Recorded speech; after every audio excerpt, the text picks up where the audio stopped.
여러분 반갑습니다. 우리 오늘 제14회 사회복지 정책론 시험의 6번째 문제 한번 풀어보겠습니다. 에스핑 앤더슨, 시험에 100% 나온다고 보시면 되죠. 한 번도 안 나온 적이 없었습니다. 에스핑 앤더슨 꼭 기억을 해 두셔야 되는데, 자, 복지국가 유형 중 조합주의 복지국가에 관한 설명을 옳지 않은 것 했습니다. 자, 에스핑 앤더슨이 복지국가를 유형화시켰었을 때 어떻게 기억하시라 그랬었어요? 스님 생각하시라 그랬죠? 에스핑 앤더슨 스님? 스님이라기보다는 불자, 불교를 믿는 사람, 요 정도 생각하셔서 이분이 다니셨던 절의 이름이 있습니다. 그게 바로 뭐죠? 자보사.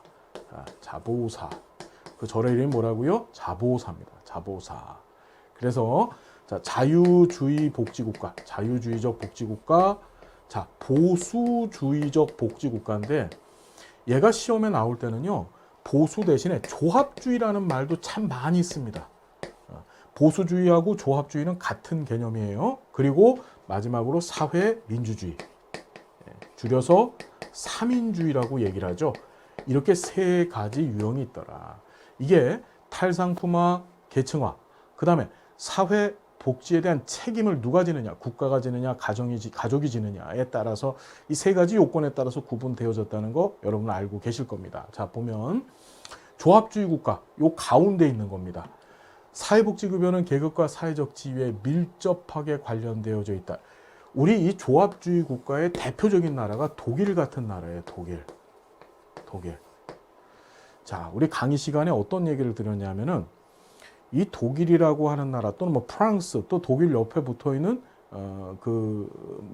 오스트리아 같은 나라, 오스트리아 같은 나라들의 이 산업 구조의 특성이 있어요. 이 사람들은요 아주 옛날서부터 뭘 했냐면 중세시대 때부터 수공업이 발달을 했고 그 수공업자들이 모여서 길드라고 불려지는, 뭐라고요? 길드입니다. 이름이. 길드라고 불려지는 수공업자들만의 어떻게 담합 조직을 만들었었어요. 그러니까 수공업자들만의 일종의 조합이죠. 그것이 산업에 정통화되어졌었습니다.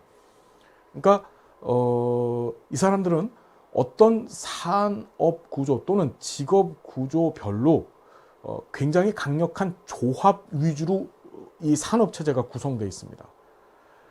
그래서 이 나라에 가잖아요. 그럼 이제 어떤 일이 있냐면은, 마에스트로라고 들어보셨죠? 마에스트로. 그게 장인이란 뜻이에요. 어떤 한 분야에 대해서 평생 그 분야의 직업만 가지고 그 분야에서 전문가가 되는 사람들이 많아요. 마에스트로, 전문가.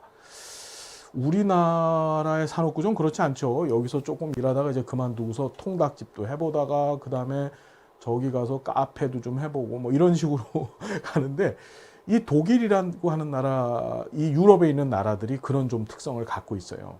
그래서 조합이 굉장히 발달되어져 있습니다. 조합이.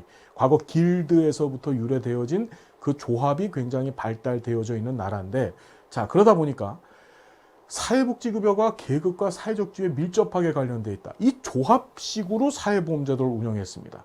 어떻게? 조합 방식으로. 그러면 자, 이런 거죠. 사회보험제도가 조합식으로 운영되어졌다는 얘기는 내가 어느 조합에 들어가서 어느 조합의 구성원으로서 직업을 갖고 일을 했느냐에 따라서 나중에 나이가 먹거나 노인이 돼서 연금을 받잖아요. 그죠? 사회보장의 혜택을 받게 될 텐데 그 사회보장의 혜택 받을 때 그것이 그대로 나한테 영향을 준다는 거야. 예를 들자면 나는 도자기 만드는, 우리 독일산 도자기가 상당히 유명하죠. 도자기 만드는 이 도자기를 만드는 것을 직업으로 했고, 그러다 보니까 이 도자기 만드는 회사의 조합원으로서, 노동조합원으로서 거기서 근무를 했던 거예요. 그리고 나는 금융 쪽에서 근무를 해서 금융조합에 속해 있었던 사람이었었어요. 둘의 임금 간에는 분명히 이 사람이 임금을 더 많이 받았을 거예요, 일반적으로. 그렇죠? 그러면 나이 먹어서 연금을 받을 때는 어떻습니까? 이 나라들의 공통점이 뭐냐면 사회보험 제도를 조합 방식으로 운영했다는 게 공통점이에요. 여러분 시험에 사회보험 제도가 이런 식으로 나오면은 항상 다른 제도 생각하지 마시고 국민연금 제도를 빨리 생각하십시오. 연금은 어떻죠, 여러분? 보험료를 많이 낸 사람은 나중에 많이 받고, 연금보험료를 조금 낸 사람은 나중에 조금밖에 못 받는 거죠. 그게 나이 먹어서 그대로 적용된다는 거예요. 그래서 어떻게 돼?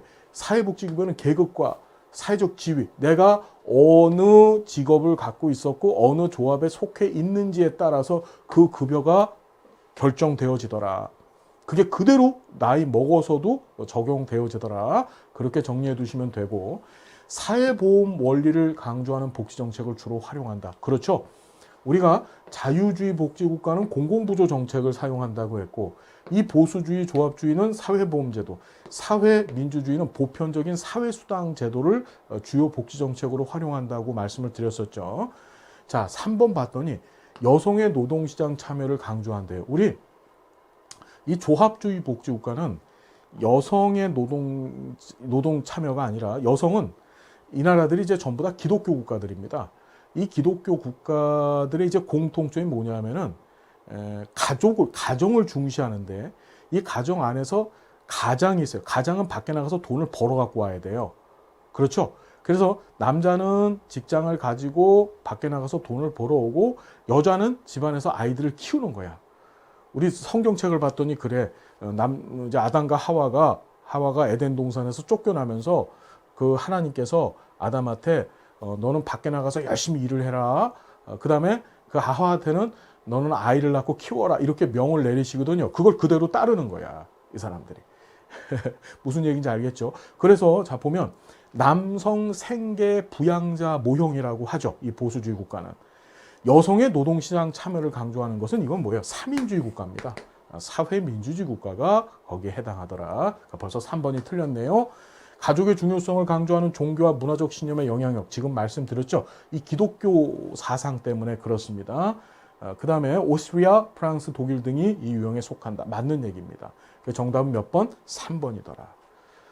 자, 조금 어려운 문제. 그러니까 에스핑 앤더슨이 얘기했던 그 세 가지 3분 모형에 대한 깊이 있는 이해가 없으면 풀 수 없는 그런 문제였었습니다. 이런 식으로 시험에 앞으로 계속 출제될 거예요. 자, 수고 많으셨고요. 다음 시간 또 행복한 모습으로 여러분 만나 뵙겠습니다. 감사합니다.